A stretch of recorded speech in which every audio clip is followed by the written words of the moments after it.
Ecco, allora grazie di essere intervenuti anche questa sera così numerosi a quest'altro appuntamento del ciclo, come vedete, intitolato Suolo, beni ambientali, paesaggio, lezioni e conversazioni. Non è il primo anno, dicevo è il secondo anno che cerchiamo di organizzare, dico cerchiamo non come plurale maiestatis, ma proprio perché con gli studenti assieme cerchiamo di organizzare queste cose e proprio devo dire grazie agli studenti presenti in aula io riesco a realizzare questo tipo di appuntamenti.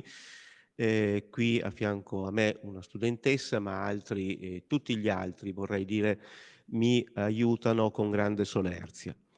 E quindi abbiamo pensato di organizzare questo ciclo di incontri per sensibilizzare sul tema dei beni ambientali e del paesaggio, che è parte della materia ambiente. La materia ambiente, dal punto di vista giuridico, si distingue ambiente, paesaggio, beni ambientali e ambiente salute, articoli 9 e articoli 32 della Costituzione. Qui ci concentriamo in particolare sull'articolo 9. Abbiamo anche pensato di costituire un gruppo, ce n'è bisogno, forse no, ce ne sono già molti gruppi, però quello che ci pare è che ci sia un scordinamento, poco coordinamento tra i gruppi che sono diversi e che hanno a cuore la tutela del paesaggio e dei beni ambientali. Allora noi abbiamo questo fine ambizioso di mettere assieme i diversi gruppi e di creare una sorta di gruppo nazionale nell'Università di Padova e l'abbiamo battezzato gruppo Zanzotto, Andrea Zanzotto, noto a tutti. E ci pare, diciamo, figura, specialmente nel Veneto, particolarmente adatta per intitolare, diciamo, un gruppo dedicato alla tutela del paesaggio, alla salvaguardia dei beni ambientali. Questa sera sono particolarmente felice e orgoglioso di avere come ospiti gli alti funzionari della sovrintendenza per l'archeologia, le belle arti, il paesaggio dell'area metropolitana di Venezia e province di Belluno, Padova e Treviso. Mi ha consentito la prorettrice Monica Salvadori di iniziare perché è leggermente in ritardo, impegnata per una questione urgente con la rettrice, e io inizio volentieri. Inizio molto volentieri eh, presentando appunto gli ospiti, il soprintendente Vincenzo Tinè, eh, la responsabile del settore monumenti e paesaggio Francesca Venditelli e la responsabile per l'attività di pianificazione paesaggistica Damiana Lucia Paternò. Bene, grazie davvero di aver accolto l'invito, sono felice.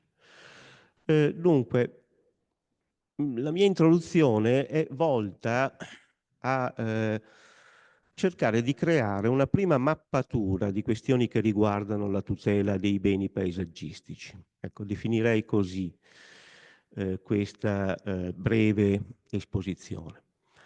Breve anche perché vorrei indicarvi alcune cose in modo diretto, senza molto argomentare, perché altrimenti ci vorrebbe più tempo. Ma intanto cerco di indicare quelli che sono i risultati delle mie ricerche di questi anni e di questi ultimi anni. Un elemento assolutamente fondamentale, il primo elemento, che secondo me non è ancora chiaro nell'ordinamento italiano, consiste nella natura giuridica del provvedimento di qualificazione come bene paesaggistico. Natura giuridica del provvedimento quindi che noi siamo abituati a qualificare come vincolo paesaggistico di un bene immobile, di un'area, di una porzione del territorio. Ebbene, questo provvedimento è un provvedimento non costitutivo, si dice nel diritto amministrativo, ma è un provvedimento dichiarativo. Che cosa vuol dire questo? Lo dice bene la Corte Costituzionale in una sentenza del lontano 1968. I beni immobili qualificati bellezza naturale hanno valore paesistico per una circostanza che dipende dalla loro localizzazione e dalle loro fattezze che hanno in modo coessenziale, sono sempre parole della Corte, le qualità indicate dalla legge. Costituiscono cioè una categoria che originariamente, dice la Corte, è di interesse pubblico e l'amministrazione non ne modifica la situazione preesistente, ma acclara la corrispondenza delle concrete sue qualità alla prescrizione normativa. Individua il bene in modo che si fissi in esso il contrassegno giuridico espresso dalla sua natura. La pubblica amministrazione dichiara quel bene per quello che è in natura. L'amministrazione può anche proibire in modo assoluto di edificare sulle aree vincolate che siano considerate fabbricabili. Questo dice la Corte fin dal 1968. Vorrei dire ancora una volta che le sentenze della Corte Costituzionale non a caso sono le uniche pubblicate in Gazzetta Ufficiale in Italia, perché sono efficaci erga omnes e quindi le linee interpretative della Corte Costituzionale sono doverose per l'intera comunità. Non sono pubblicate in Gazzetta Ufficiale né le sentenze del Consiglio di Stato, in ipotesi né addirittura quelle della Corte di Cassazione, ma quelle della Corte Costituzionale sì. Allora, ma in tal caso, proseguo, essa non comprime il diritto sull'area perché questo diritto è nato con il corrispondente limite e con quel limite vive. E quindi il provvedimento di vincolo paesaggistico non aggiunge al bene qualità giuridiche che prima del provvedimento il bene non aveva, ma svela le qualità intrinseche del bene, ovvero la sua natura e la sua indole. Questo a me pare che ancora non sia chiaro 1968-2025. Vediamo un po', secondo me le cose stanno così. Qui c'è un punto di domanda e ci sono due figure. Provvedimento, dicevo, di vincolo dichiarativo certificativo. Qui abbiamo un dipinto e abbiamo un'area verde, una pineta di fronte al mare. Allora, non sappiamo di chi è il dipinto e non sappiamo nulla di queste due cose, ma a un certo punto sappiamo. Sappiamo a un certo punto, per provvedimento della pubblica autorità, che questo dipinto è di Tiziano Vecellio e viene chiamato Uomo dal guanto, 1522. Quindi la pubblica amministrazione dichiara, certifica che quel quadro, quel dipinto è di Tiziano Vecellio. Allo stesso modo si deve ragionare e si ragiona, e la Corte Costituzionale ci ha detto che dobbiamo ragionare fin dal 1968 con un provvedimento di vincolo paesaggistico che accerta e certifica a sua volta che quell'area è del paesaggio. Non è di Tiziano, non è di Tiziano l'area, è di Tiziano il dipinto, l'area è del paesaggio, è rilevante dal punto di vista paesaggistico. Con il provvedimento di vincolo si fissa su un determinato bene il contrassegno giuridico espresso dalla sua natura. Il bene assume così l'indice che ne rileva definitivamente la qualità. In questo caso si tratta della pineta marina della località del Cavallino Treporti, che è vincolata con provvedimento di interesse paesaggistico dal 1964. Allora, questo che cosa vuol dire innanzitutto? Vuol dire che il provvedimento non ammette revoca.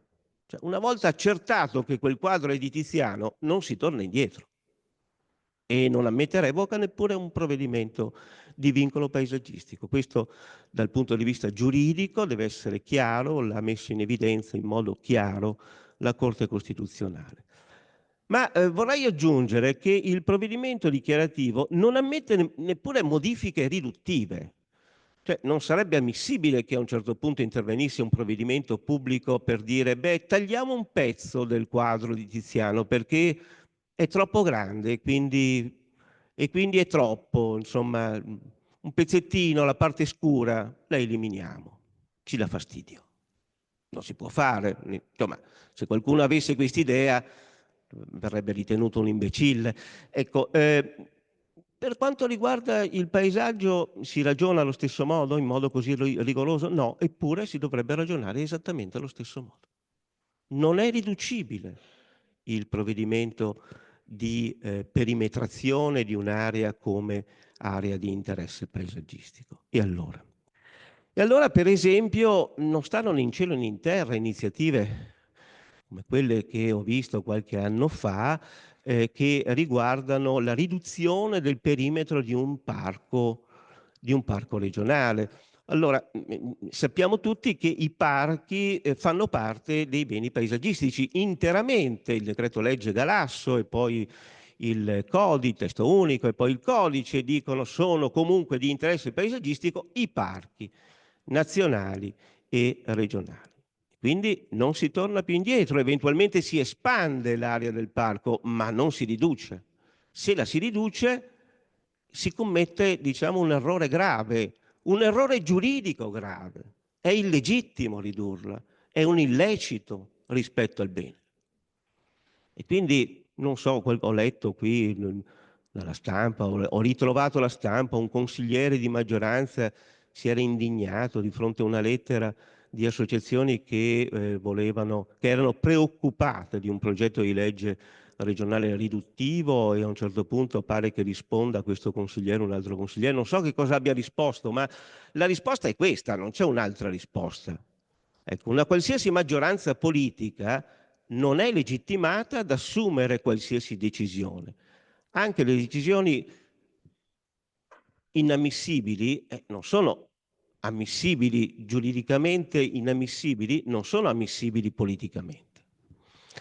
Ancora voglio farvi capire la linea interpretativa, che è una linea interpretativa molto chiara, anche se in effetti sembra non essere tanto compresa o comunque dimenticata nei fatti. Una linea interpretativa della Corte che ritorna anche molto recentemente. Eh, Parco regionale dell'Appiantica, legge del 2018 che estende l'area del parco. Vedete, l'area verde chiaro è l'area originaria del parco Appiantica.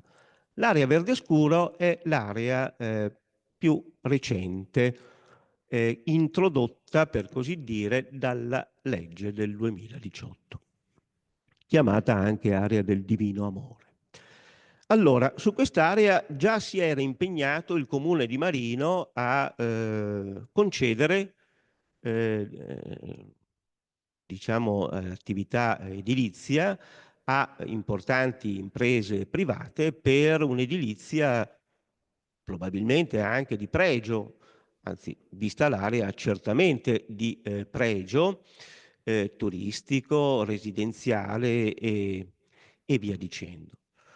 E a un certo punto però la regione dice no, non potete fare nulla perché in realtà quell'area ora fa parte del parco regionale. Ma questi dicono, ma in realtà noi l'accordo col comune l'abbiamo preso prima. Si arriva in Corte Costituzionale. La Corte Costituzionale che cosa dice?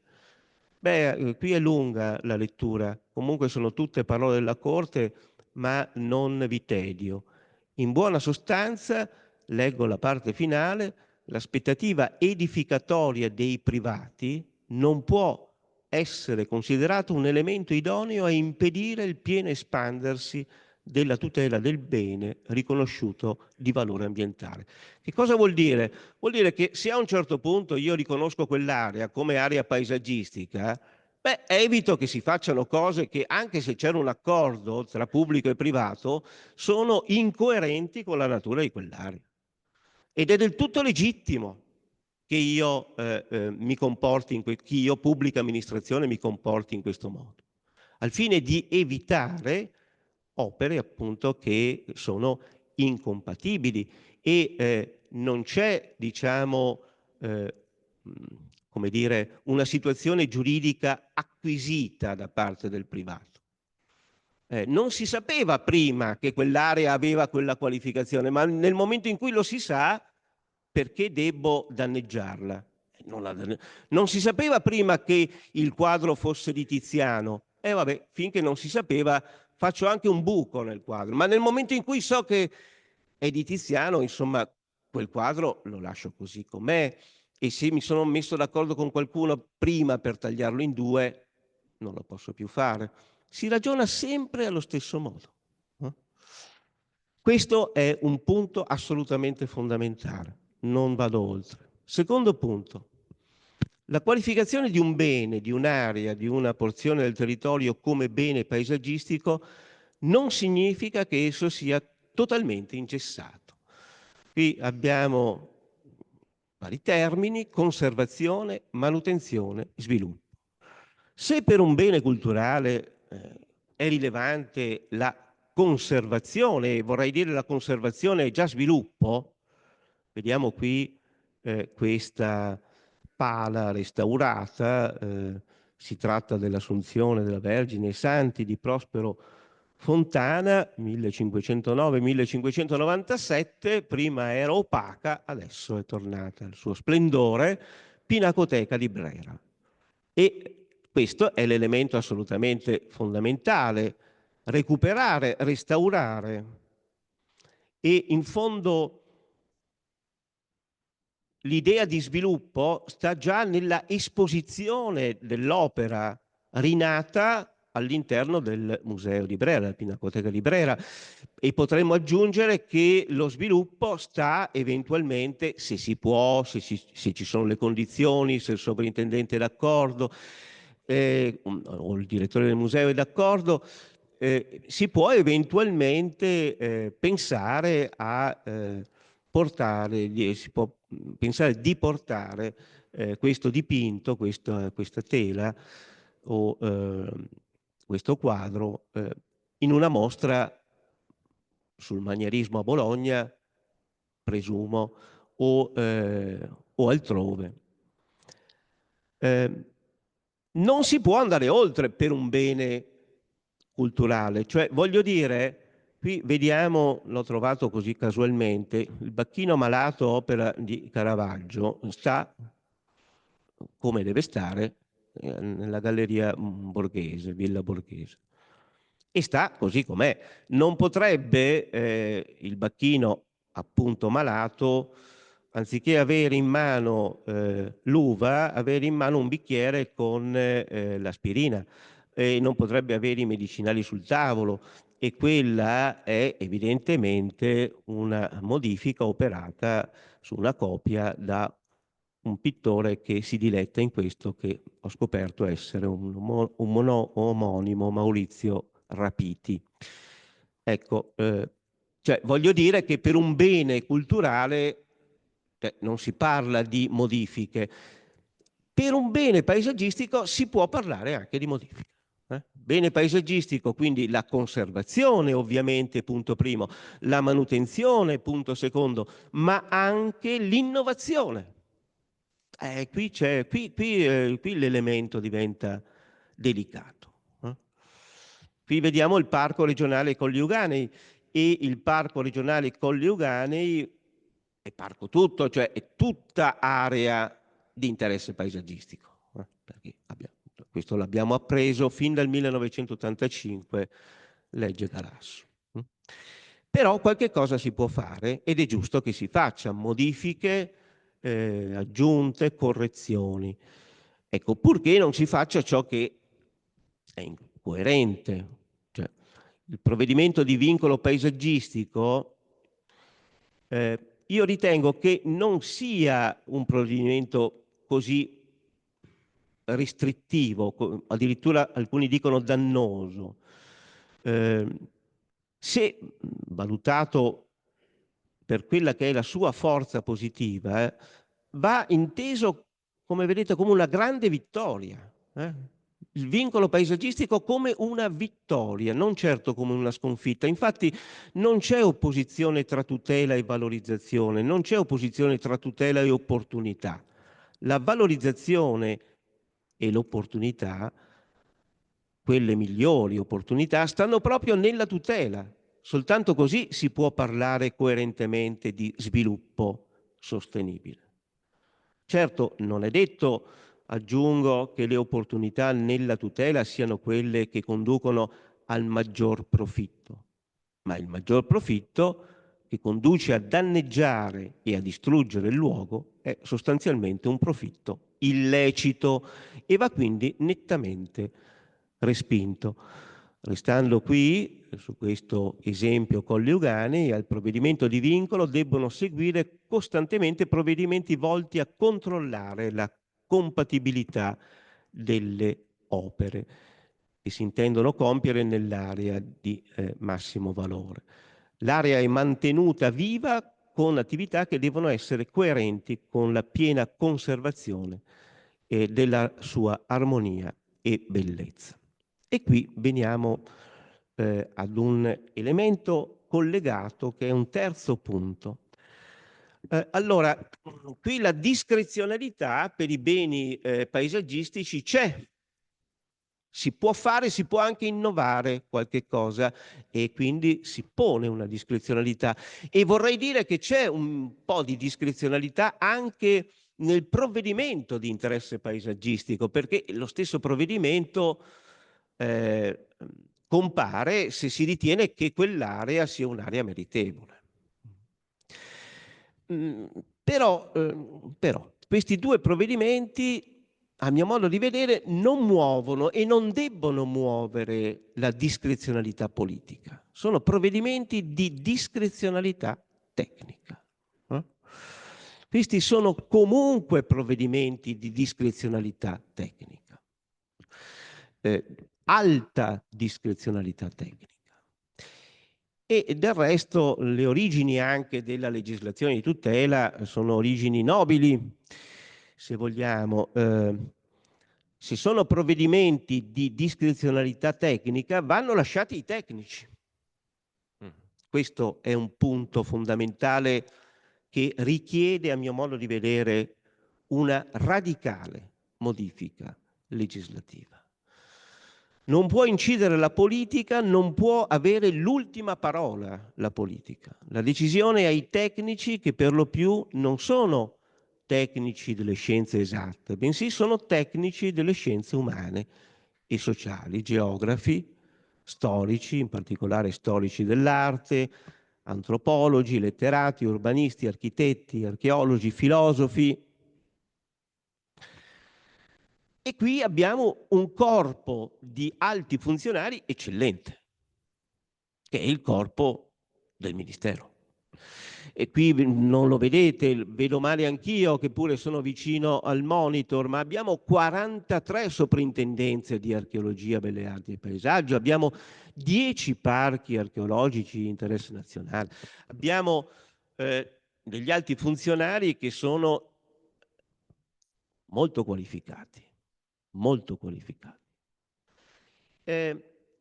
Il punto, a mio modo di vedere, non è quello che viene discusso di più, e cioè se questi alti funzionari debbono restare statali o se debbono eventualmente diventare regionali. Il punto non è questo. Se vogliamo parliamo anche di questo per un momento e allora dovremmo in qualche modo dire, contrariamente a come la pensa l'amico Montanari e come la pensa Salvatore Settis, dovremmo dire che secondo Costituzione i funzionari dovrebbero essere più regionali che statali, perché l'articolo 5 della Costituzione e l'articolo 118 della Costituzione incoraggiano l'amministrazione resa dagli enti territoriali.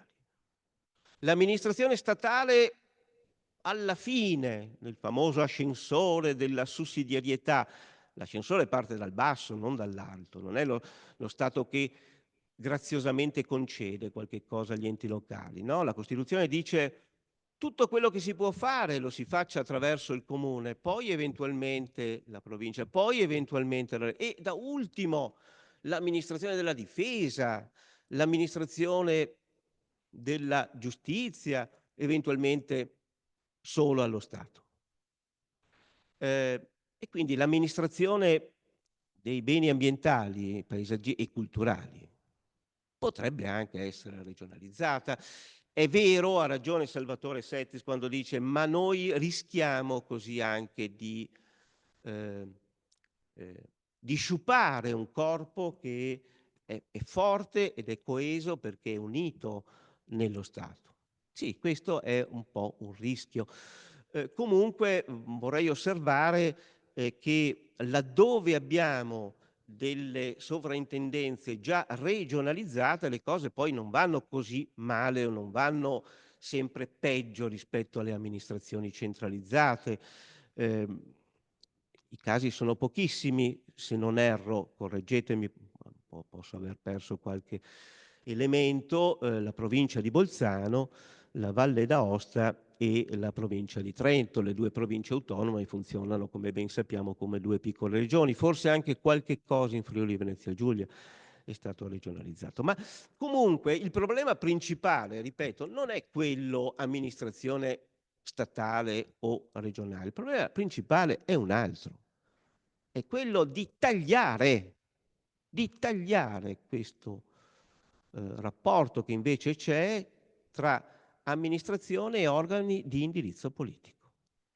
Cioè io sono convinto, per come sono andate le cose in tutti questi anni, decenni, no? Perché insomma, queste cose, sanatorie, piani casa, e, e condoni, non sono cose recenti, sono cose che Cederna parliamo dei primi anni 70, ma potremmo andare più indietro, la commissione Franceschini, insomma, per come sono andate le cose fin qui, vorrei dire che se c'è un elemento che il diritto come scienza può dire, apportare, è l'elemento della distinzione tra organo tecnico e organo di indirizzo politico. Con ciò l'organo di indirizzo politico non è che non debba avere più voce, ma non debba avere l'ultima voce.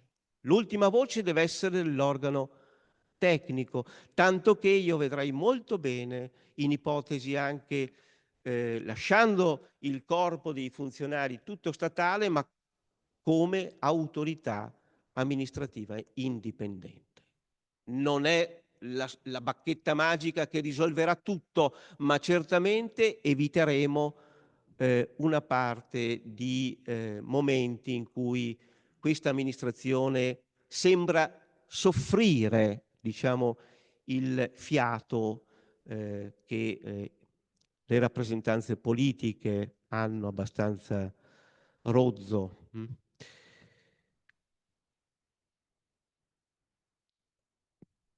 Allora, un altro elemento che è connesso con la tecnicità, con l'importanza del provvedimento, della funzione compiuta da questi funzionari, da questi alti funzionari, ripeto, eh, riguarda il procedimento amministrativo. Questa è una cosa che anche è emersa in questi ultimi anni e in particolare in questi ultimi mesi. E comunque qui tutti noi conosciamo l'articolo 146 del Codice Beni Culturali che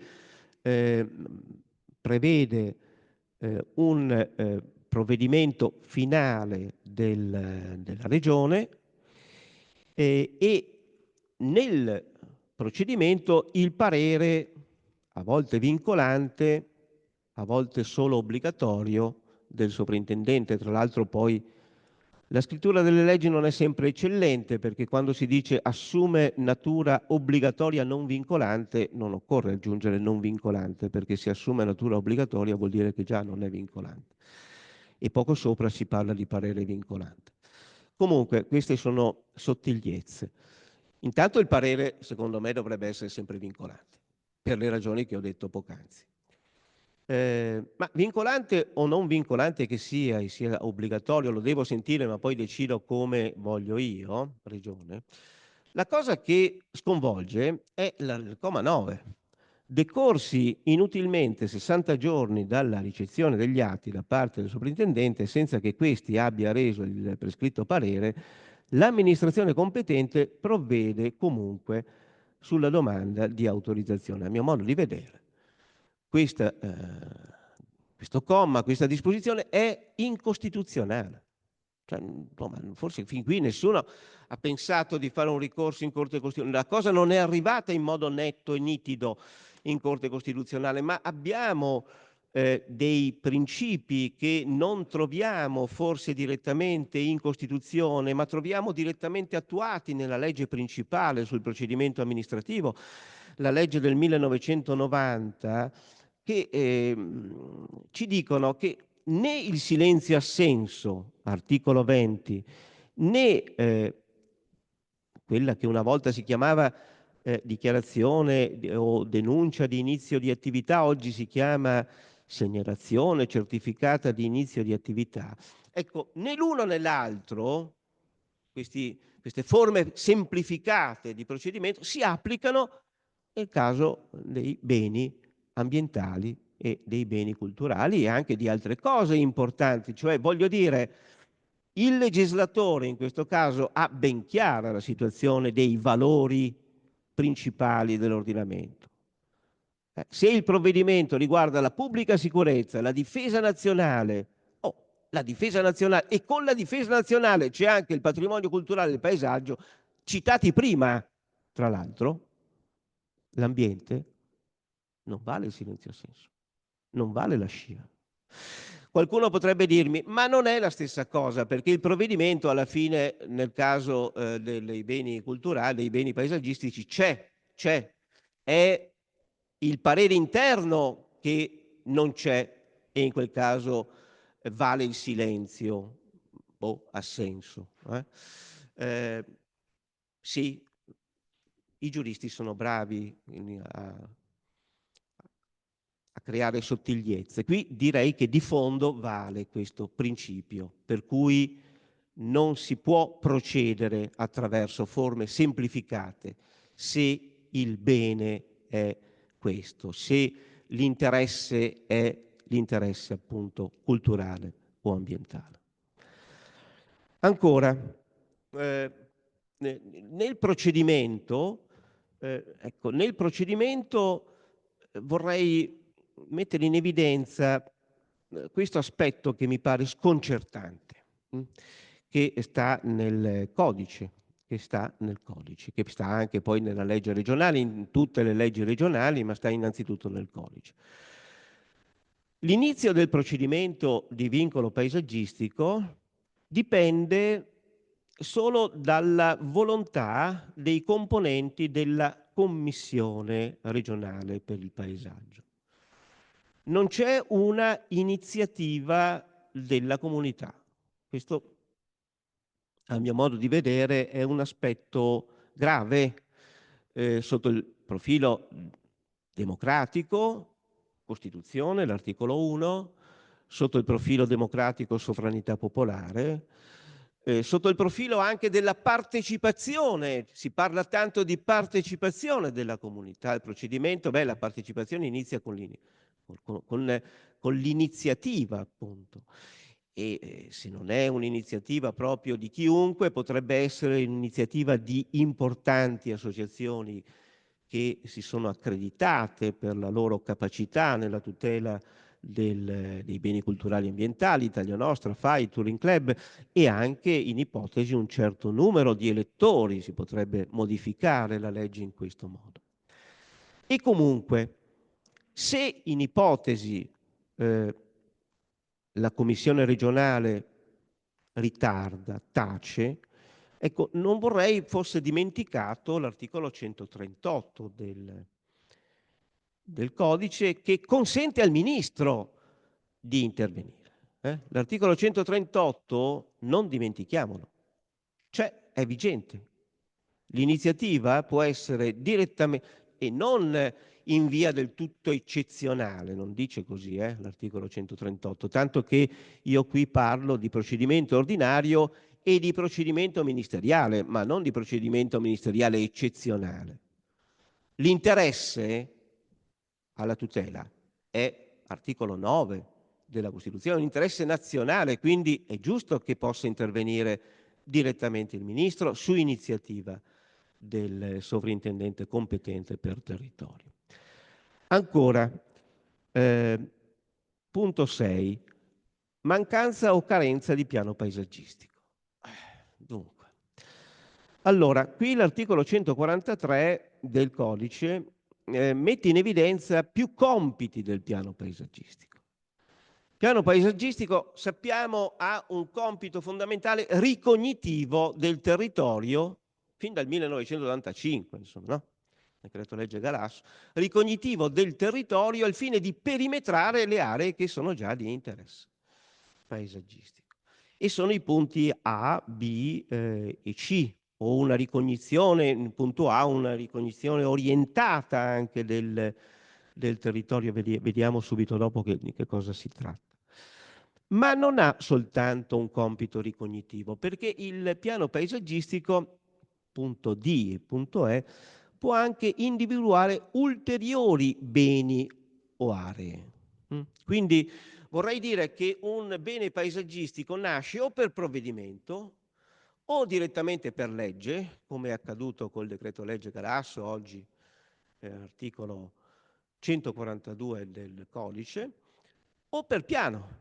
Il piano può a un certo punto innovare, nel senso può intervenire con la individuazione, con la dichiarazione, se vogliamo, di ulteriori aree in relazione alle discipline indicate precedentemente. E allora l'orientamento quale deve essere per il piano? Indubbiamente la ricognizione, ma poi l'orientamento in base all'articolo 133 e 135 del codice deve essere intanto allo sviluppo territoriale sostenibile. Questo è un elemento assolutamente fondamentale che compare. Poi al minor consumo del territorio, cioè attenzione ragazzi, perché noi parliamo di queste cose come se mancassero totalmente di disciplina.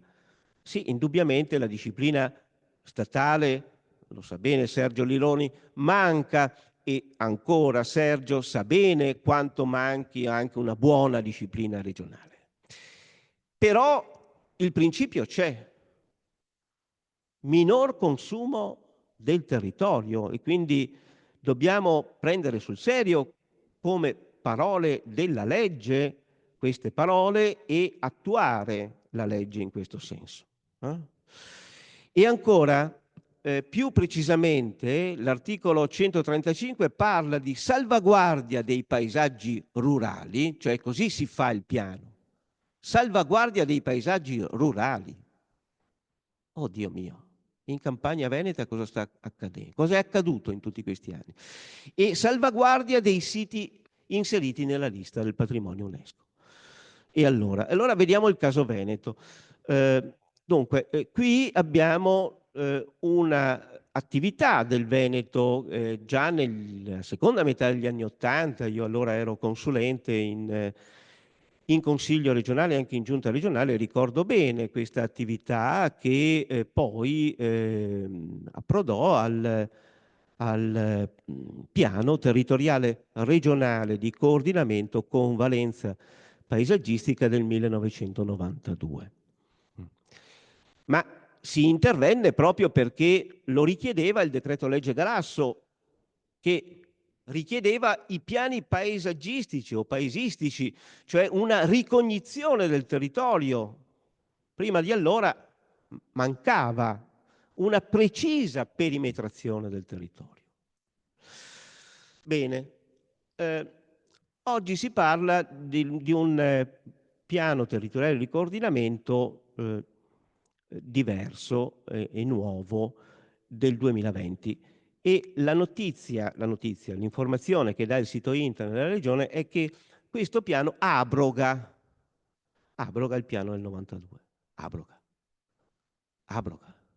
Cioè abrogherà la parte del piano territoriale di coordinamento, ma non può abrogare la parte paesaggistica.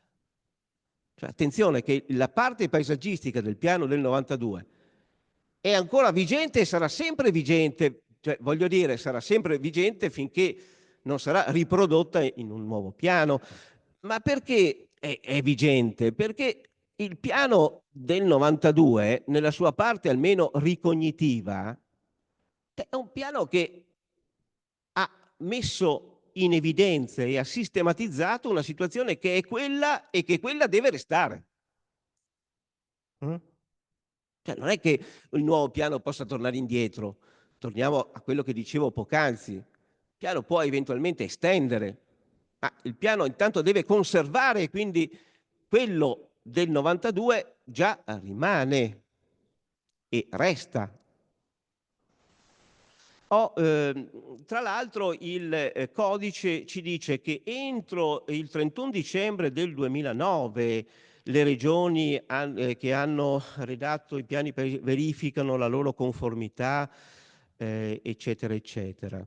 E altrimenti provvedono ai necessari adeguamenti. E altrimenti interviene il ministro. 2009, siamo nel 2025. Insomma, di tempo ne è passato un po'. Forse sarebbe il caso di intervenire con eventuali correzioni al piano del 92 direttamente con un intervento ministeriale. Articolo 5, il ministro esercita le potestà di indirizzo e di vigilanza e il potere sostitutivo in caso di perdurante inerzia e inadempienza. E ancora, l'articolo 143 ci parla di un accordo tra Ministero e Regione per la stesura del piano entro un determinato termine, redatto poi. Ecco, e qui vorrei osservare dei punti che meritano, a mio modo di vedere, anche interventi sostitutivi dello Stato. Il primo, che ho già osservato poc'anzi, l'individuazione di ulteriori siti per la salvaguardia in particolare dei beni paesaggistici rurali, cioè di fronte allo sfascio del territorio della campagna veneta operato da questo indirizzo politico regionale da decenni, forse siamo arrivati al punto che sarebbe bene intervenire in via sostitutiva, cercando di capire quali paesaggi rurali della campagna possono essere ancora salvaguardati e tutelati. Poi un secondo profilo che vorrei, ma vari altri potrebbero esserci, un secondo profilo che vorrei mettere in evidenza è quello relativo ai parchi. Sono di interesse paesaggistico, già sappiamo, 142 codice, i parchi, nonché i territori di protezione esterna ai parchi. Ma qui è una cosa delirante, perché se penso al caso del parco Colli Euganei, vabbè, sarà tutelato il parco, che forse anche lì un pochino più occhiuti potremmo anche essere. Ma poi la cornice, appunto la fascia di rispetto, come si direbbe per i siti UNESCO, la fascia di rispetto non è rispettata. E allora anche qui vedrei bene un provvedimento sostitutivo dello Stato al fine di innovare il piano paesaggistico, creando queste fasce di rispetto che probabilmente non ci sono nel piano del 1992, ma vanno create urgentemente, cioè, ecco, urgentemente. E ancora, e da ultimo, non dimentichiamoci delle aree protette sotto altri profili, perché noi conosciamo la nostra disciplina italiana, ma sappiamo bene quella UNESCO, quella dell'Unione Europea, i siti di interesse comunitario, le aree di interesse comunitario, le zone speciali di conservazione. Qui la direttiva parla di regime che gli stati debbono intraprendere, regime di rigorosa tutela. Rigorosa. Infine la conoscibilità. Ecco, a me pare che nella nostra prassi, nella nostra vita, conosciamo poco i beni paesaggistici. Eh, Nelle scorse settimane siamo stati tambureggiati dalla pubblicità televisiva per la competizione canora di Sanremo. Cioè, siamo andati avanti un mese prima di questa competizione per sapere quanti, quali cantanti, quando, che giorni, che momenti, con quale duetto, ma poco o nulla abbiamo saputo della giornata nazionale del paesaggio che quest'anno c'è già stata, il 14 marzo. Poco o nulla. Ancora poco o nulla si sa quando ci si trova davanti ad un bene paesaggistico.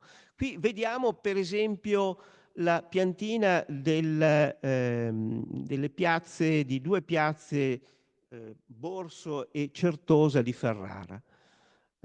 Eh, Queste due piazze sono tutelate secondo provvedimento paesaggistico, ma non è indicato da nessuna parte. Cioè, se si va lì in piazza, si va in piazza e sembra una piazza qualunque. In realtà la sensibilità nostra ci conduce a dire che quella piazza è interessante, ma nulla sappiamo della sua qualità. Ecco, forse sarebbe il caso banalmente di trovare delle forme al fine di rendere facilmente conoscibili i beni paesaggistici. Qui c'è un sistema statale, il sistema informativo territoriale ambientale e paesaggistico, ma mi pare che sia ancora un po' troppo rigido. E quindi chiudendo, direi, come prima mappatura di questioni che riguardano la tutela dei beni paesaggistici, ci sono questioni che riguardano il pregio intrinseco dei beni paesaggistici, l'espressione dell'ideale. Ecco, il pregio intrinseco ancora non si è capito fino in fondo, quello che dicevo e che la Corte Costituzionale ha capito fin dal 68. Poi ancora, e ne consegue, la natura giuridica dei provvedimenti relativi ai beni paesaggistici, che è una natura giuridica dichiarativa, che è una natura giuridica di provvedimenti di alta diciamo, funzione tecnica di tecnici che sono degli umanisti. La missione degli alti funzionari della pubblica amministrazione per la tutela del patrimonio culturale. È importante che il corpo rimanga e che il corpo si affranchi da una politica rozza e insoddisfacente. E infine l'educazione ai beni culturali, ai beni paesaggistici e ambientali che mi pare ancora insufficiente. Ecco, con questa diciamo introduzione che probabilmente è stata anche un po' troppo lunga, perdonatemi, avrei ceduto molto volentieri la parola alla nostra prorettrice che però è uscita, ma forse tornerà, e quindi darei molto volentieri la parola al nostro sovrintendente Vincenzo Tinè.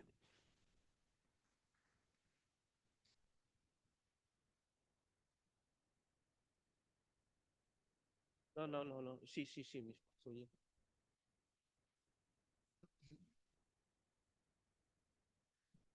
Allora, tanto grazie al professor Maro per questo invito a me e alle colleghe a presentare un uditorio ben articolato e differenziato di studenti e di cittadini, quella che è l'attività della sovrintendenza sul tema paesaggio.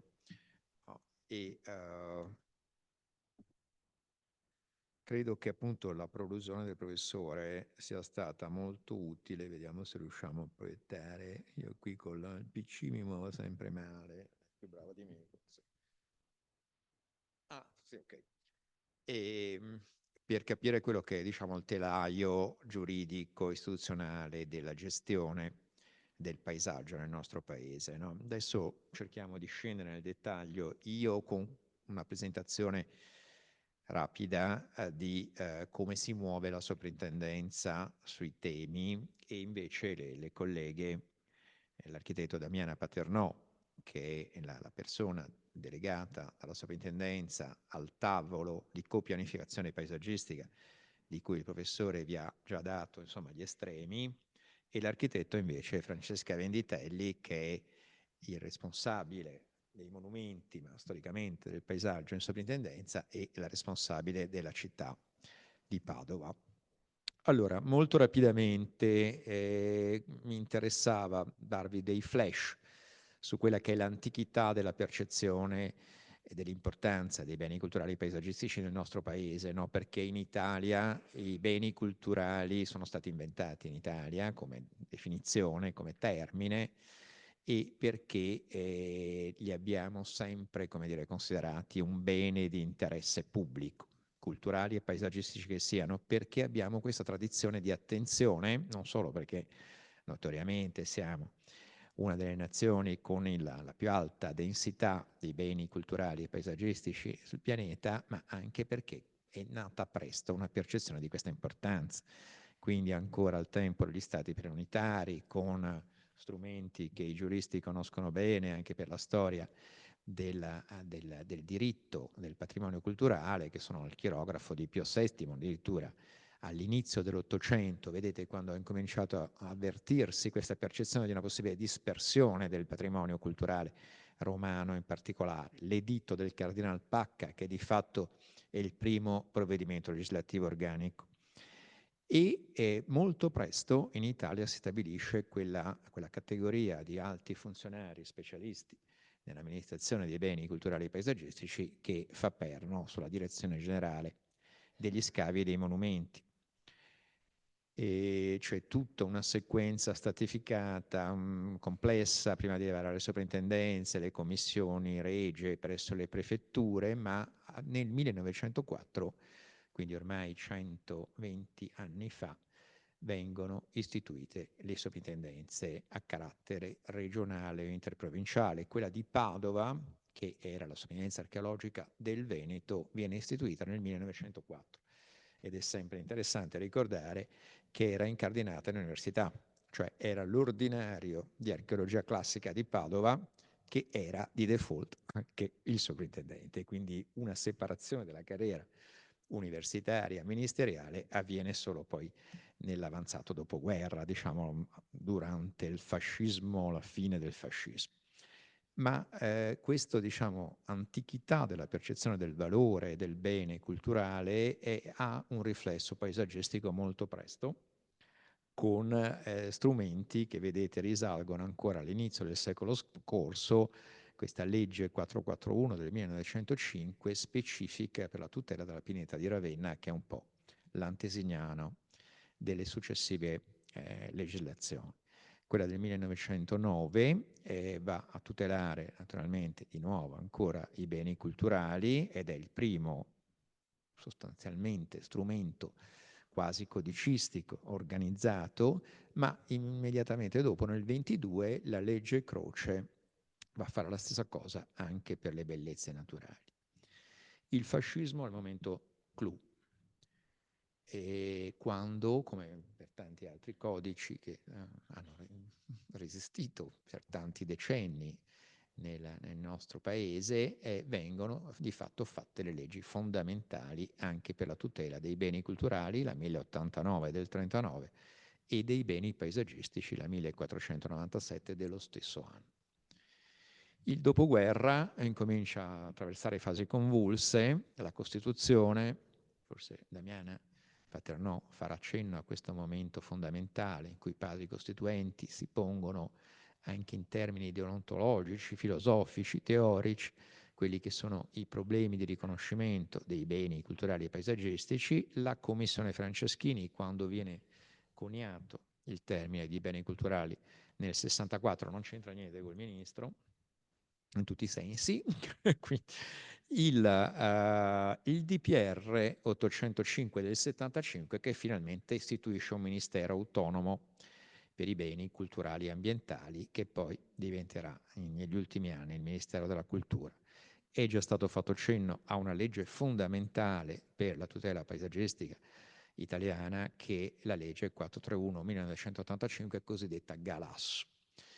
E il senatore Galasso, democristiano napoletano, persona di grandissima cultura, porta a casa quei beni tutelati per legge a cui faceva accenno il professor Malo. Quindi non più e non solo decreti che riconoscono, certificano il valore paesaggistico di determinate aree immobili, ma intere fattispecie, categorie ambientali che vengono assimilati per legge a bene paesaggistico, quindi coste, fiumi, laghi e poi vedremo stranamente anche zone archeologiche. Il decreto legislativo 490 del 99 fa un primo testo unico dei beni culturali e paesaggistici, poi finalmente nel 2004 il ministro Urbani e poi il ministro Rutelli promuovono il codice dei beni culturali del paesaggio, già citato, 42-2004. Rapidamente vediamo poi appunto sempre più veloci e frenetiche riorganizzazioni ministeriali, decreti di semplificazione che invece complicano ulteriormente la materia, in particolare le riforme del ministro meglio noto Franceschini dei tempi nostri, Dario Franceschini, che unifica le soprintendenze che erano state per 100 e passa anni soprintendenze di settore, 110 anni di soprintendenze specialistiche, per cui esisteva una soprintendenza archeologica, una soprintendenza architettonica, una soprintendenza storica-artistica, vengono fuse insieme essenzialmente per guadagnare posti dirigenziali per i musei autonomi. Quindi un'operazione che da una parte tendeva espressamente a limitare il potere di queste soprintendenze che spesso si opponevano ai voleri politici, soprattutto della parte allora diciamo al potere e come del resto a quella attualmente adesso, cioè un organismo di fatto autonomo, indipendente che dava fastidio, e invece, come dire, riversare posti da dirigente sui musei. Di fatto, avendo una certa dotazione organica, non ci si poteva inventare posti per direttori stranieri o italiani che fossero di musei, prima erano funzionari, senza ridurre le soprintendenze. L'ennesima organizzazione ministeriale è quella in corso. Il ministro Sangiuliano, poco prima di dimettersi per i noti fatti, ha firmato un decreto ministeriale che riorganizza, a valle di un DPCM Meloni di organizzazione del Ministero, di cui vedremo gli effetti nei prossimi mesi. Parlavamo di codice dei beni culturali del paesaggio, notoriamente diviso in parti. I beni culturali sono la parte seconda, i beni paesaggistici sono la parte terza, quindi c'è una netta e chiara demarcazione. Un'organizzazione di ministero che è continuamente in sviluppo. Molto rapidamente vi accenno al fatto che stiamo perdendo il segretario generale a favore di 4 capi dipartimento, mentre verranno mantenute, anzi implementate, le direzioni generali che sono diventate ben 12. Le soprintendenze stanno sotto la direzione generale Archeologia, Belle Arti e Paesaggio, di cui a giorni dovremo conoscere il nome del nuovo direttore. Ok, il Ministero della Cultura, quella amministrazione totalmente autonoma e terza rispetto alle politiche e alle amministrazioni locali, è con le riforme Franceschini, vi dicevo, organizzato in essenzialmente soprintendenze unificate, Archeologia, Belle Arti e Paesaggio, che sempre per le stranezze italiane non hanno accorpato quelle archivistiche. Quindi le sovrintendenze archivistiche sono rimaste solo loro, che sono oggettivamente le meno rilevanti dal punto di vista della, come dire, del peso burocratico, dell'impatto sociale sul territorio, sono rimaste autonome, mentre archeologi, architetti e storici sono finiti più o meno felicemente insieme. E musei autonomi, archivi di Stato, biblioteche mantengono la loro autonomia. In Veneto sono 3 le soprintendenze, anche queste subiranno modifiche con l'ultima riforma. La soprintendenza storica del Veneto occidentale che fa le province, segue le province di Verona, Rovigo e Vicenza, quella del Veneto orientale, cioè la nostra, che segue la provincia di Venezia, un po' stranamente, le province di Belluno, di Padova e Treviso, e una soprintendenza esclusivamente dedicata alla laguna di Venezia. Con la riforma diventerà operativo il passaggio dell'area metropolitana di Venezia alla soprintendenza di Venezia, quindi Padova seguirà le province di Padova, Belluno e Treviso. Ok, questo è il nostro palazzo veneziano. All'inizio c'era quello padovano, perché avendo accorpato 3 soprintendenze abbiamo ereditato un sacco di palazzi in giro per il Veneto, tra cui quello di cui siamo più felici e orgogliosi proprietari è quello veneziano, che è Palazzo Soranzo Cappello in Rio Marin, uno straordinario palazzo con il giardino, mi dicono, il secondo più grande di Venezia, più bello di Venezia, dove stanno gli architetti che sono effettivamente anche segregati rispetto agli archeologi che continuano a stare a Padova, quindi con difficoltà non banali di gestione. Come sono state superate queste difficoltà, come in tutte le soprintendenze italiane, e implementando, e questo è stato sicuramente un bene, un qualcosa che ci piace, ci rende tutto sommato, se non più orgogliosi delle nostre competenze di settore, no? In cui le soprintendenze erano anche istituti di produzione culturale perché erano estremamente specialistiche, quantomeno team integrati di funzionari, quindi nelle diverse unità territoriali che compongono i territori delle diverse soprintendenze lavora una squadra composta da un architetto, un archeologo, uno storico dell'arte e dove c'è anche un antropologo culturale. Facciamo tutela dei beni culturali che non sono all'ordine del giorno oggi, ma insomma per portare un po' il discorso su Padova, potete immaginare cosa voglia dire gestire il restauro del Gatta Melata piuttosto che di Santa Giustina, solo per stare qui da noi,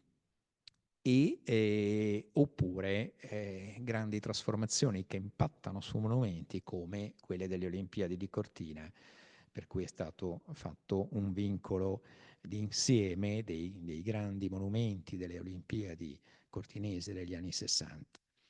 E restauri, perché le sovrintendenze non fanno solo tutela, non fanno solo amministrazione, non danno solo autorizzazioni paesaggistiche o monumentali che siano, ma fanno attività concreta di ricerca archeologica prima di tutto, ma anche di restauro di monumenti, come vedete impegnando anche decine di milioni di euro che il Ministero, questo va detto parziale, come dire, in compensa delle critiche del ministro Franceschini che ho espresso prima, ha reso questo ministero finalmente un ministero forte anche dal punto di vista del portafoglio, quindi vengono riversate risorse importanti nel territorio italiano. Qualche immagine, intravedete appunto nel Padovano la cattedrale, il battistero, su cui stiamo lavorando tantissimo, con novità importanti che mi saranno presto rese note, piuttosto che le varie basiliche, le mura di Monselice, ecco, tutti interventi su cui il Ministero direttamente interviene.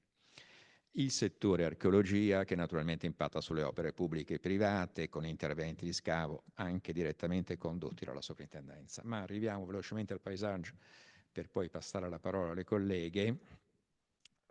Vi segnalavo quei 3 ordini, ne ha accennato, ne ha parlato anche il professor Malo, quei 3 livelli di vincolo paesaggistico. Il livello per legge, quindi Galasso, che copre circa il 40% del territorio veneto, ma pensate che in Liguria, dove sono stato soprintendente un po' di anni fa, arrivava al 94% del territorio. Quindi tutti i cittadini liguri, qualunque cosa facciano ovunque, devono passare dalla soprintendenza per un'autorizzazione paesaggistica. I vincoli per decreto, che solo nel territorio della nostra soprintendenza sono ben 273, quindi quelle singole aree immobili direttamente vincolate paesaggisticamente, e i vincoli da piano, semmai ne faremo, ne parlerà Damiana, l'orientamento della coponificazione paesaggistica regionale veneta come altrove è estremamente conservativo. No nuovi vincoli, non si possono ridurre i vecchi, ma la ricognizione può fare qualcosa per mettere i puntini sulle i. un impatto burocratico sulla soprintendenza di Padova di quasi 50.000 protocolli all'anno, credo che quest'anno sfonderemo il muro dei 50.000, e con, come vedete, una grandissima prevalenza nella striscia gialla delle pratiche che attengono al settore paesaggistico. E quelle archeologiche sono poche, e quelle storico-artistiche anche. Le pratiche monumentali architettoniche sono certamente di più, ma soprattutto noi lavoriamo tutto il giorno, gli architetti, ma anche gli archeologi, sul paesaggio. Un flash prima di passare la parola all'architetto Paternò sul piano paesaggistico regionale del Veneto, che è, non possiamo dire la novità perché è 15 anni che ci lavoriamo, non le giovani colleghe, ma insomma, comunque posso dirlo. No, non possiamo, porta male, però forse vedremo, vediamo un'alba, diciamo così, remota ancora. Dopo 15 anni, però forse ci arriveremo. Il flash che vi faccio oggi è da 2 minuti, è su questo settore particolarissimo di tutela paesaggistica che riguarda l'archeologia. Non ha avuto modo il professor Malo, per non perdere tempo, di enumerarvi tutte le fattispecie di vincoli per legge. Le lettere da A a M dell'articolo 142,1 del codice, ma l'ultima lettera, la lettera M, un po' stranamente, il Nottimo Galasso, che ha inserito queste fantomatiche zone di interesse archeologico. Quindi si tratta di elementi prevalentemente ambientali, perché perfino i parchi sono tali perché c'è una connotazione ambientale, le linee di costa, di fiumi, di laghi, le montagne, i ghiacciai, sono aspetti, categorie di ordine ambientale. Alla fine è stato attaccato, forse nel momento di enfasi degli anni 70-80 per la tutela archeologica, le zone di interesse archeologico, che è già un assurdo, ma non ci soffermiamo in termini strettamente giuridici, perché l'interesse normalmente, l'interesse archeologico è un interesse di parte seconda, è un interesse individuale che ha a che fare con manufatti concreti. Qui invece il dibattito, che non vi riassumo nemmeno perché è infinito, sul che cosa si intenda, cosa debba intendersi per zone di interesse archeologico, è un dibattito che è anche, diciamo, giurisprudenziale, con infinite pronunce di Consiglio di Stato, di Corte Costituzionale, nonché il mondo intero che ha cercato di interpretare questa dizione, è stato risolto in Veneto come una zona in cui, sulla base delle informazioni desunte dalle fonti storiche archivistiche o di diverse metodologie di prospezione e indagine archeologica, si individua un contesto di giacenza del patrimonio archeologico. Tale patrimonio corrisponde a un contesto di insediamento antico o opera delle antiche organizzazioni territoriali, e di esso è parte integrante anche su un eventuale riflesso in superficie. Cosa vuol dire? Sono i siti, è esattamente la nozione di sito archeologico, mentre il bene culturale archeologico vincolato con una dichiarazione specifica, ex parte secondaria del codice, è la villa romana, il pezzettino di mosaico, la colonna, il pavimento, il muro. Questa straordinaria nuova tutela, che esiste solo nel nostro paese e non esisteva fino al 1985, riguarda la protezione globale del sito. E qual è la novità in Veneto? Tra l'altro con un invito al professore, a chi di voi fosse interessato, il giorno 10 aprile, presso la Soprintendenza di Venezia, Palazzo Ducale, verrà presentato questo monumentale volume che dopo infiniti anni di elaborazione è stato finalmente prodotto nel quadro del piano paesaggistico, cioè l'Atlante delle zone archeologiche del Veneto. Sono 180 zone, di cui 150 già agli atti da un po' di anni, 30 completamente nuove, che sono individuate, ricognite, certificate, e quindi tutta una valenza particolare, per una valenza strettamente ricognitiva, quella 142M, non tanto e non solo dichiarativa, certificativa, che vengono messe alla base di qualunque piano urbanistico locale in forma di tutela. E qui credo che ci possiamo quasi fermare. Questo è per darvi un'idea della dispersione di queste zone nel Veneto occidentale, cioè Verona, Vicenza e Rovigo, piuttosto che nel Veneto orientale. Ecco, le schede sono articolate sito per sito, vedete che razza di estensione di territorio viene presa in considerazione, infinitamente più ampia. Vediamo se ne troviamo uno con un vincolo parte seconda. Ecco, per dirvi, questa è la cosiddetta Claudia Augusta del sentiero Praderadego di Follina.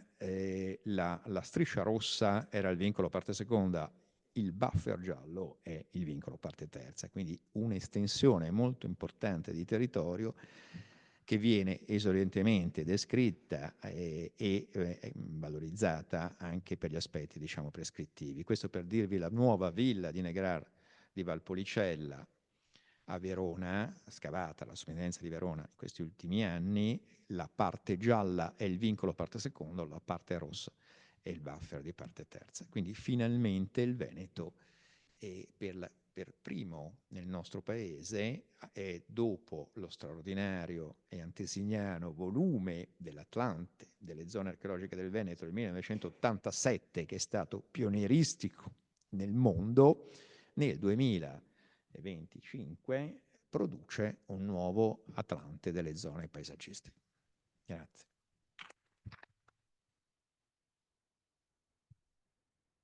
Grazie, grazie sovrintendente. Abbiamo appreso cose molto interessanti, molto importanti che riguardano proprio l'esperienza veneta.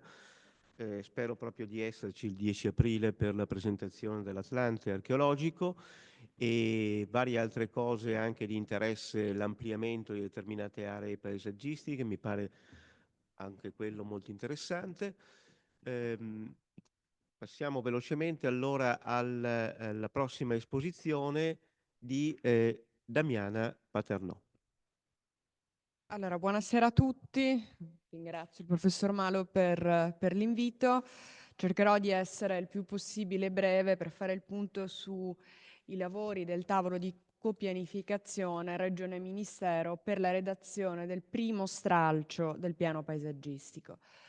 Brevemente sono già state ricordate più di una volta cosa intendiamo per beni paesaggistici, cioè intendiamo aree con dichiarazione di interesse pubblico, i cosiddetti articolo 136, e le aree di cui all'articolo 142, ovvero le aree Galasso. Più è possibile considerare anche ulteriori immobili ed aree individuate con dichiarazione di interesse o sottoposte a tutela attraverso lo strumento del piano paesaggistico. Per quanto riguarda i cosiddetti articolo 136, cioè aree dove c'è una dichiarazione di interesse pubblico, si dividono in 4 categorie principali, le cosiddette bellezze individue, che sono la A e la B, e le bellezze d'insieme, che sono i complessi e le cose immobili che compongono un caratteristico aspetto di valore estetico tradizionale o le bellezze panoramiche. Pensate che in Veneto ci sono 1142 dichiarazioni di interesse, di interesse pubblico. Aree che sono molto diverse tra loro, sia in termini proprio di tipologia di paesaggio considerata, si va dalle Alpi alle località di lago, alle città fortificate, ai paesaggi di costa, aree molto diverse anche da un punto di vista di scala, perché una dichiarazione di interesse pubblico può considerare anche, per esempio, un gruppo di case caratteristiche per il loro valore storico-testimoniale, quindi vincoli molto piccoli, quasi al limite della parte seconda, ma può anche interessare interi comuni. Per esempio, il recente vincolo, che è quello fatto da questa sovrintendenza nel 2019, comprende 5 comuni. Quindi ci troviamo davanti a situazioni vincolistiche tra loro estremamente differenti. Nella fattispecie del territorio che è sotto questa sovrintendenza, i vincoli sono in tutto vincoli, articolo 136, 273 vincoli. Poche bellezze individue, quindi pochi parchi e giardini e pochi monumenti di interesse geologico.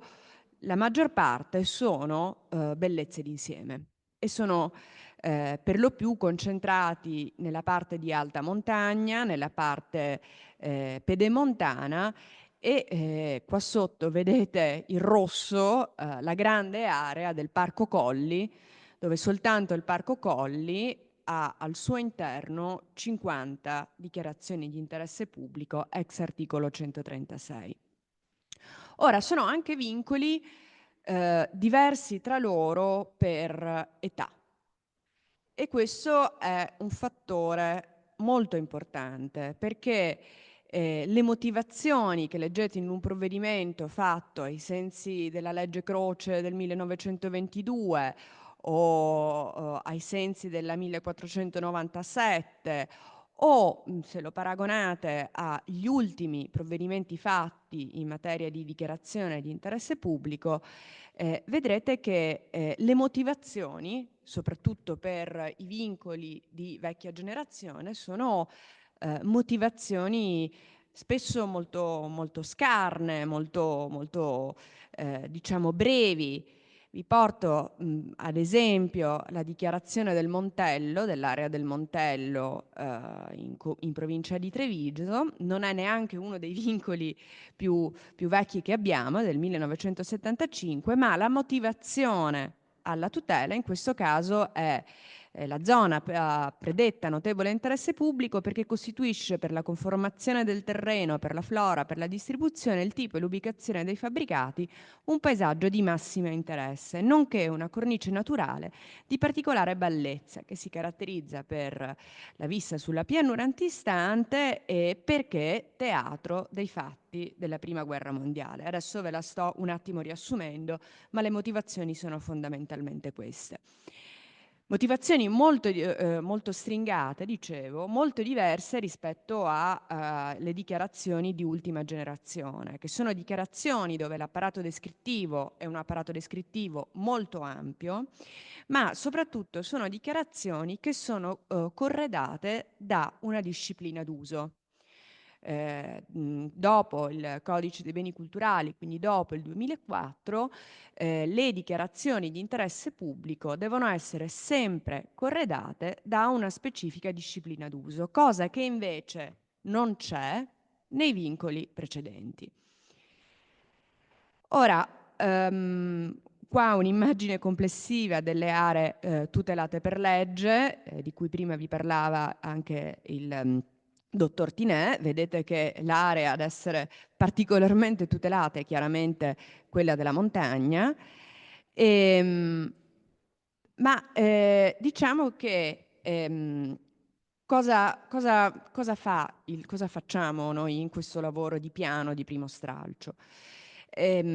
Allora, questo primo stralcio del piano paesaggistico che prende mosse dal protocollo congiunto e disciplinare attuativo tra Ministero della Cultura e la Regione Veneto, ha per oggetto la predisposizione della prima variante del PTRC del 2020 con il riferimento alla perimetrazione e la disciplina dei beni paesaggistici ex articolo 134 del codice. Cioè, in questo primo stralcio di lavori, la parte di pianificazione paesaggistica riguarda la ricognizione dei beni paesaggistici presenti sul territorio veneto e l'elaborazione di una specifica disciplina d'uso, sia per gli articoli per le aree 142 che per le aree 136. Seguirà poi un secondo stralcio che invece riguarderà la pianificazione paesaggistica dell'intera Regione Veneto, suddivisa per ambiti paesaggistici omogenei. Quindi si è preso, in questo senso la Regione Veneto è stata la prima rispetto agli altri piani paesaggistici italiani a partire da questa divisione dei lavori e da questa scelta di iniziare disciplinando intanto le aree tutelate ex 136 ed ex articolo 142. Cosa significa questo? Significa che ci saranno delle normative generali sia per quanto riguarda le aree 142 che per quanto riguarda le componenti distintive del paesaggio veneto ricadenti all'interno del 136. Sono state cioè individuate tutta una serie di componenti tramite cui è possibile leggere i paesaggi tutelati ex articolo 136.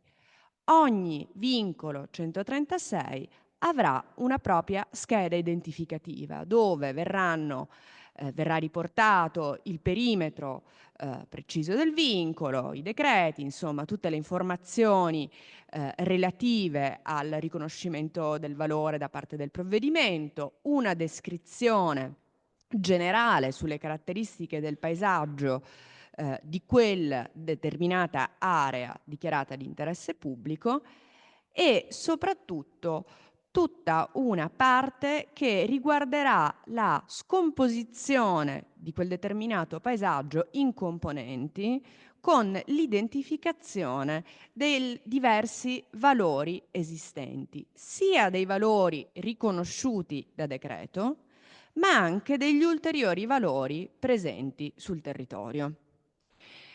Ovviamente questa è un'operazione critica non facile, perché come avete visto, soprattutto i vincoli di vecchia generazione hanno questa motivazione che è molto scarna, per cui richiede tutta una parte di lavoro istruttorio, di approfondimento, di lettura del territorio che ovviamente viene fatta con i criteri metodologici e interpretativi che sono quelli di oggi. Si tutela fondamentalmente ciò che si riesce a nominare e a descrivere.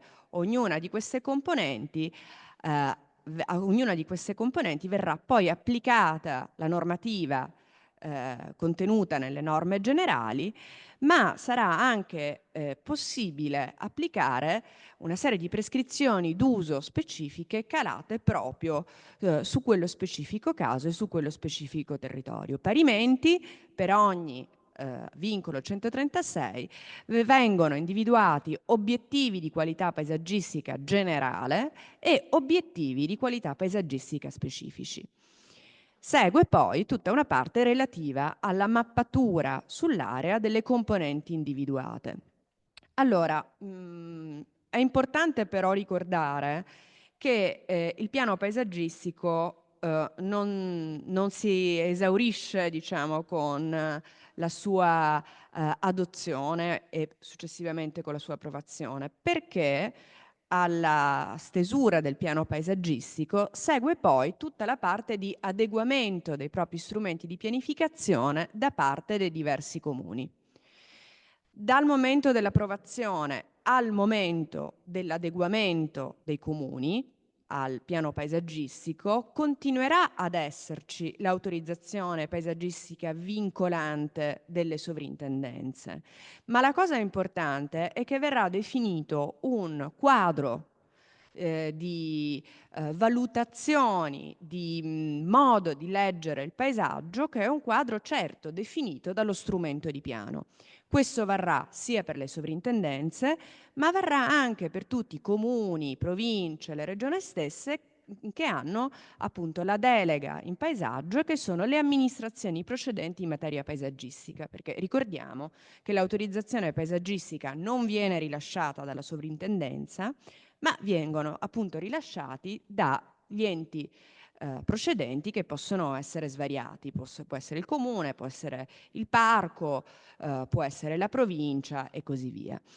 E soltanto al momento di adeguamento da parte dei comuni dei propri strumenti di pianificazione, soltanto allora il parere della sovrintendenza continuerà ad essere obbligatorio ma non vincolante. Lo strumento, l'adeguamento che viene fatto da parte dei comuni è un adeguamento, è un processo che non verrà fatto autonomamente dai comuni, ma verrà fatto sempre all'interno di un tavolo congiunto che vedrà Ministero e Regione lavorare insieme.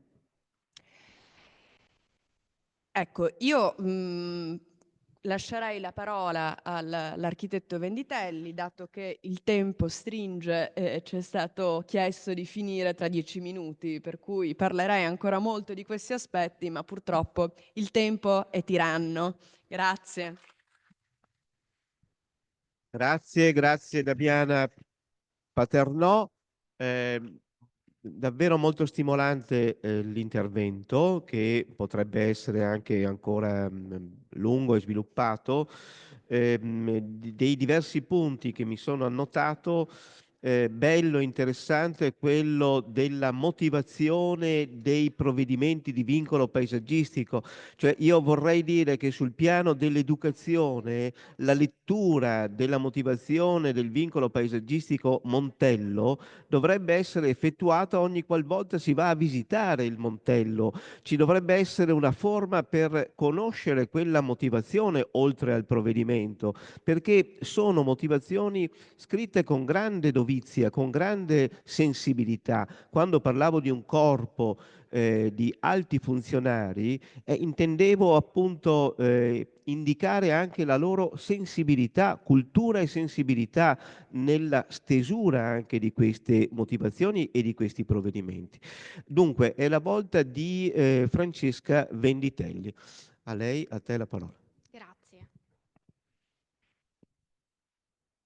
Allora,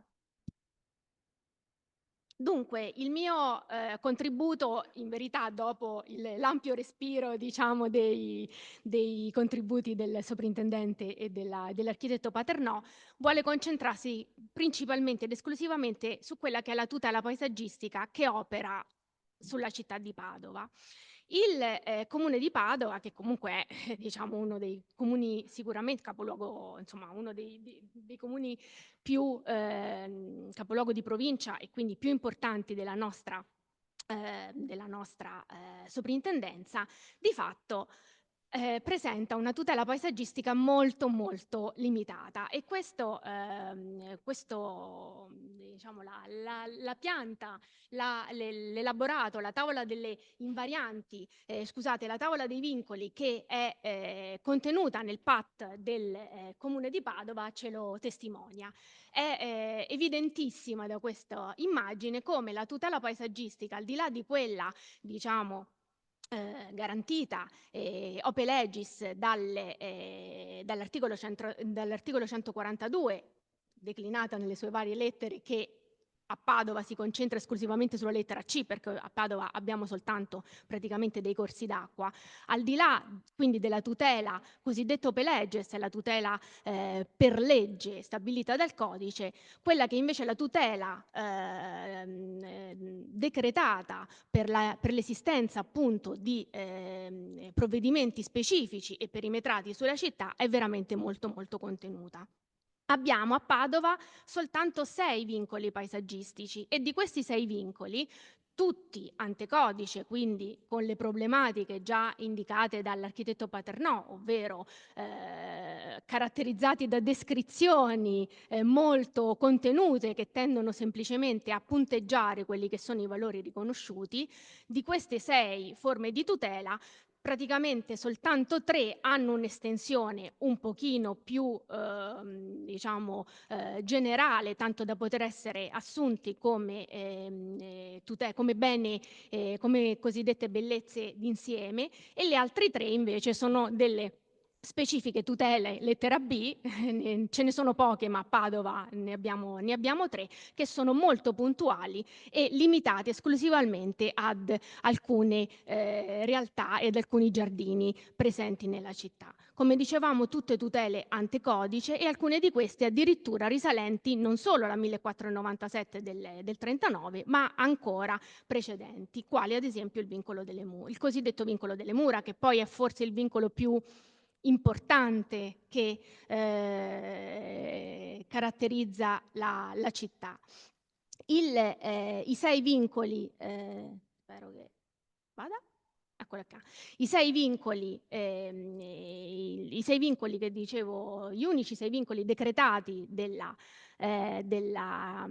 città sono il primo, il giardino, il cosiddetto del giardino dei padri camboniani, quindi delle missioni africane, quindi un vincolo puntuale, una bellezza individua tutelata ai sensi dell'articolo 136 lettera B. Il vincolo che ha le medesime caratteristiche del giardino Favaretti Cingolani, anche questo un vincolo specifico su un giardino risalente io neanche leggo, risalente al 1976. Poi il vincolo, che è un vincolo invece più esteso e che quindi ha delle caratteristiche un pochino più riconducibili a quelle che sono le bellezze d'insieme, che è la zona Eremitani, il cosiddetto vincolo di Via Porciglia, un vincolo recente, realizzato e emanato nel 1986, quando le deleghe erano già passate dallo Stato alla Regione, e infatti è un vincolo che è stato un vincolo appunto decretato e voluto dalla Giunta regionale. All'interno il vincolo di Via Porciglia riprende un vincolo precedente, anche questo vincolo di bellezza individua, quello dei cosiddetti giardini Corinaldi, corrispondenti al segreto, perché praticamente penso che non lo conosca nessuno, giardino di pertinenza di Palazzo Mantua Benavides, dove si conserva la meravigliosa statua dell'Ammannati. Il vincolo che riguarda l'area cosiddetta dell'ex macello, anche questo un vincolo praticamente coevo a quello di Via Porciglia, quindi un vincolo dell'86 di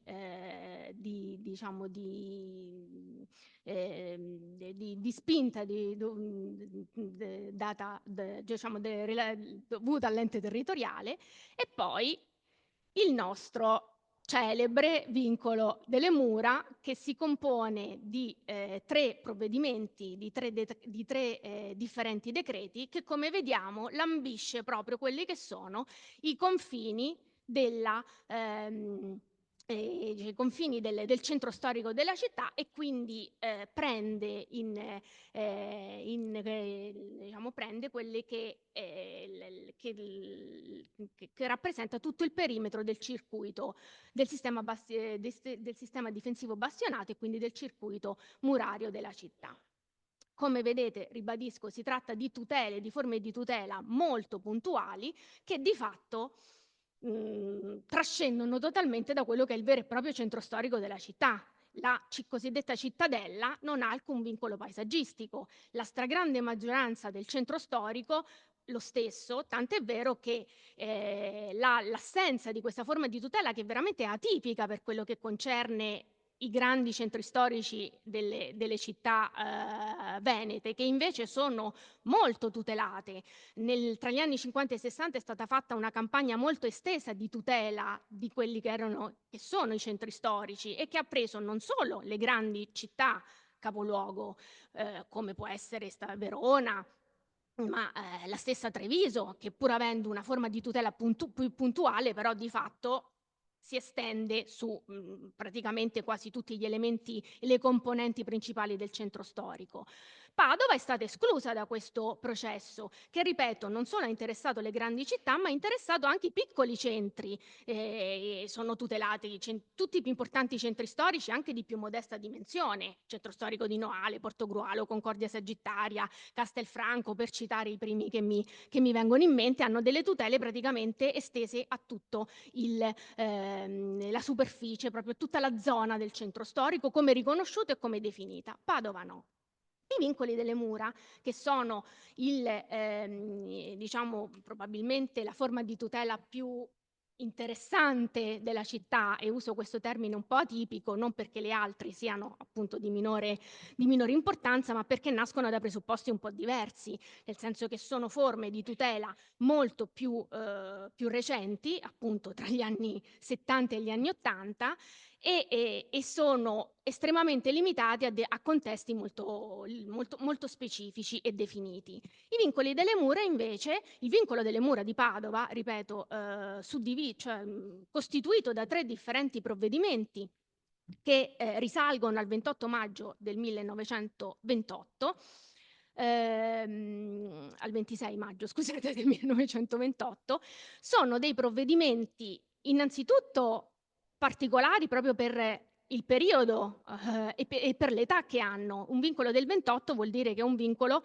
che nasce prima della legge della 1497. È un vincolo che nasce quindi con la normativa precedente, quindi viene emanato ai sensi della legge 778 del 22, la cosiddetta legge Croci, e ha come particolarità quello di fondere insieme 2 forme di tutela, perché il vincolo delle mura di Padova è emanato sia ai sensi della legge 78 del 22, quindi una tutela paesaggistica ante litteram, che poi dopo, diciamo, verrà assorbita dalla 1497 fino ad arrivare a essere compresa, diciamo, nella tutela cosiddetta ex articolo 136 del codice, ma viene emanato anche ai sensi dell'articolo 14 della 364 del 1909, che vuol dire che altro non è che una forma, anche questa ante litteram, di quella che poi sarà ripresa nella 1089, quindi una forma di tutela parte seconda,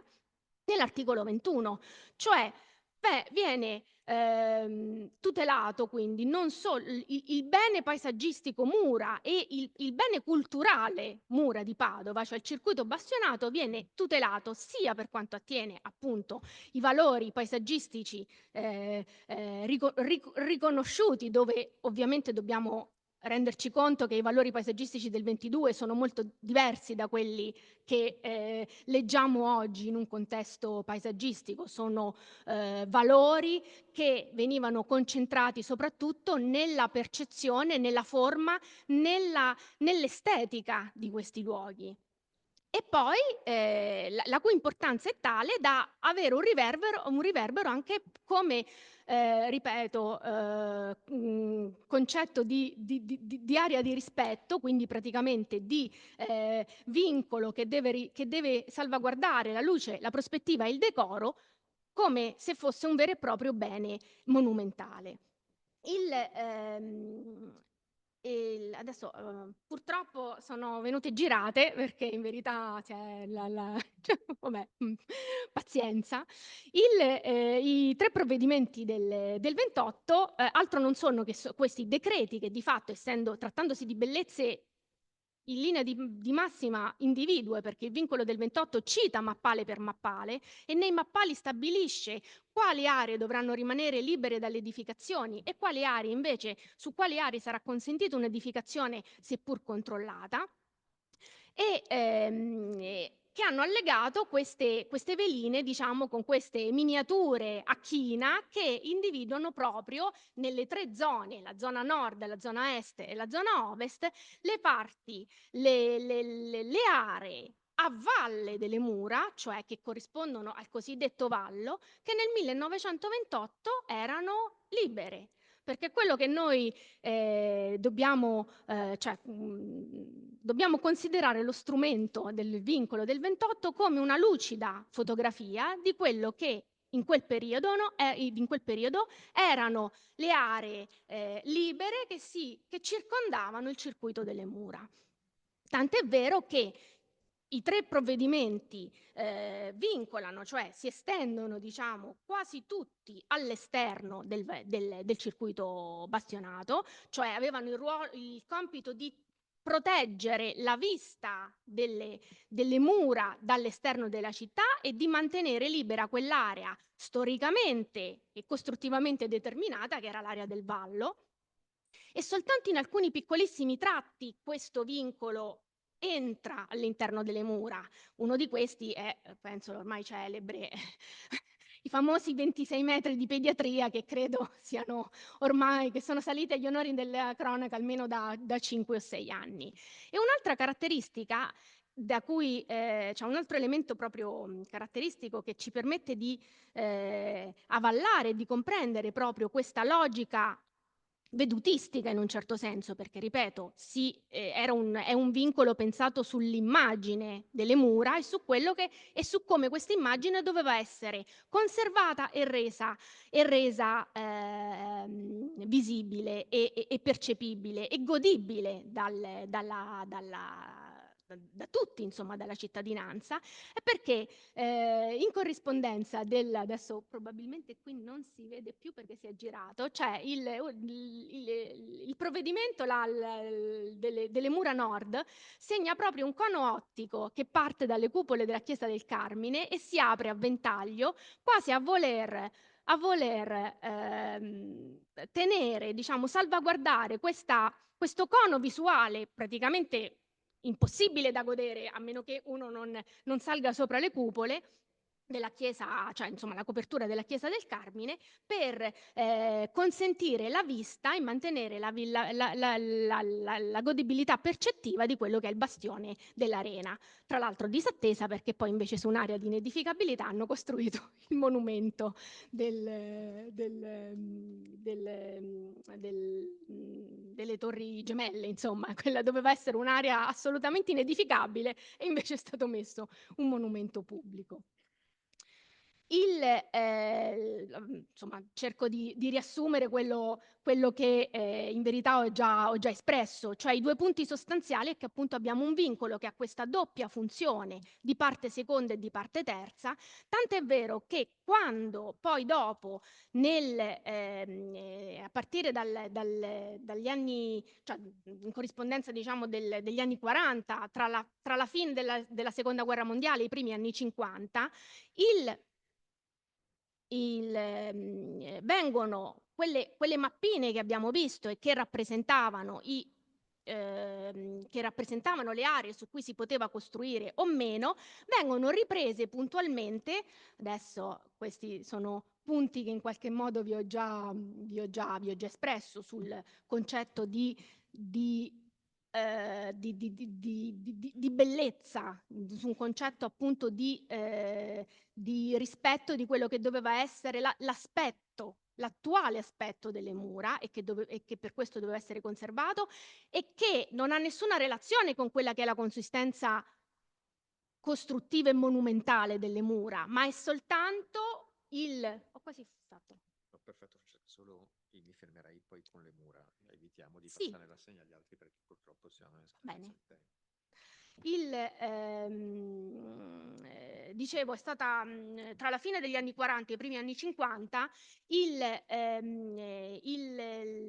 vincolo ha avuto cioè il Ministero ha affrontato una puntuale e molto precisa campagna di ricognizione di quelli che erano i mappali tutelati e facendo diciamo una bellissima planimetria estesa per credo sia 1,5 metri, in cui mappale per mappale venivano ripresi quelli che erano i vincoli, cioè le estensioni planimetriche del 28, e venivano convertite attraverso, ripeto, una poderosa campagna vincolistica in provvedimenti di tutela puntuali ai sensi dell'articolo 21 della 1089, cioè dalla tutela del 28 alla tutela diciamo degli anni 50, viene ripreso quello che era il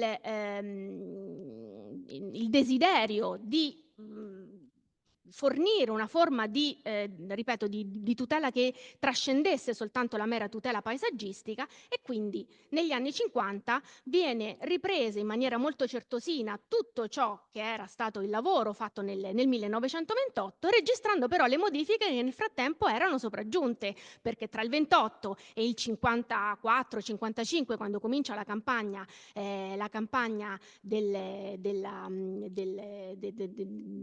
tutela indiretta fatta dal Ministero e dalla Soprintendenza, intanto la città era cambiata e delle aree non erano più libere come erano nel 28.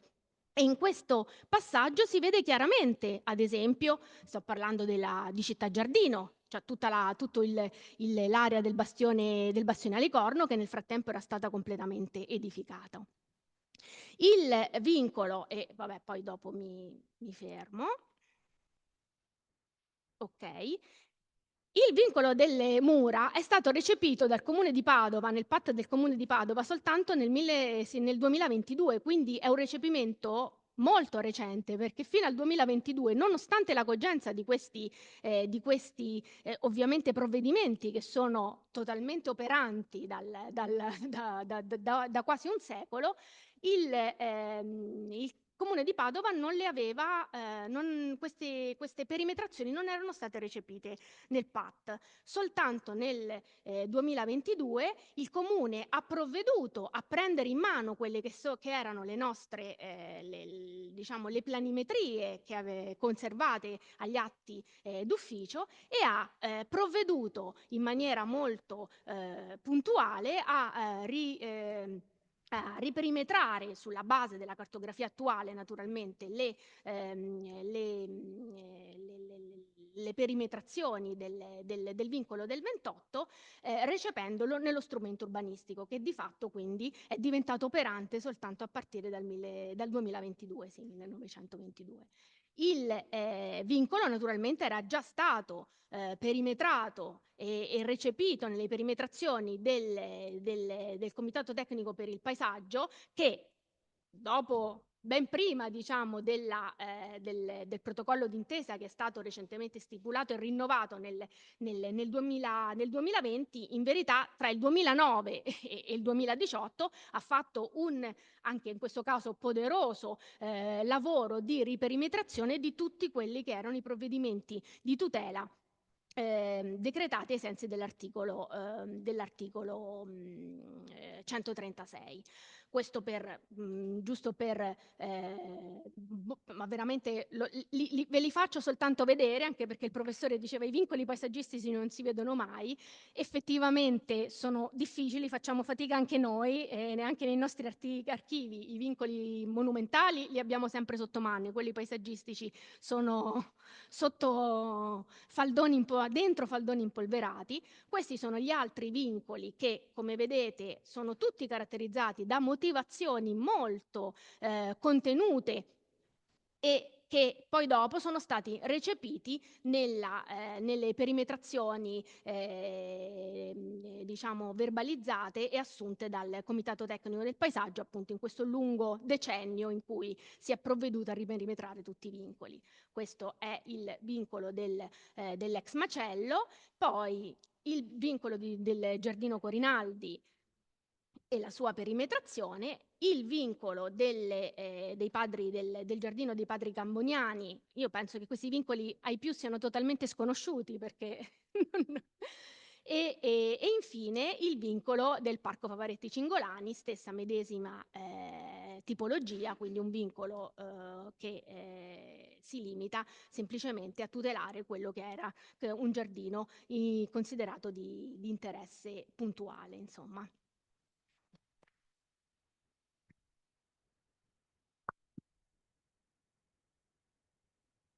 No. Puoi rimanere, perché in realtà abbiamo raggiunto il nostro orario, dobbiamo tra qualche momento lasciare l'aula, che ci è concessa sino alle 19:30. Però ecco, io vorrei sottolineare, consentitemi di sottolineare anche l'alta qualità espositiva dei nostri ospiti.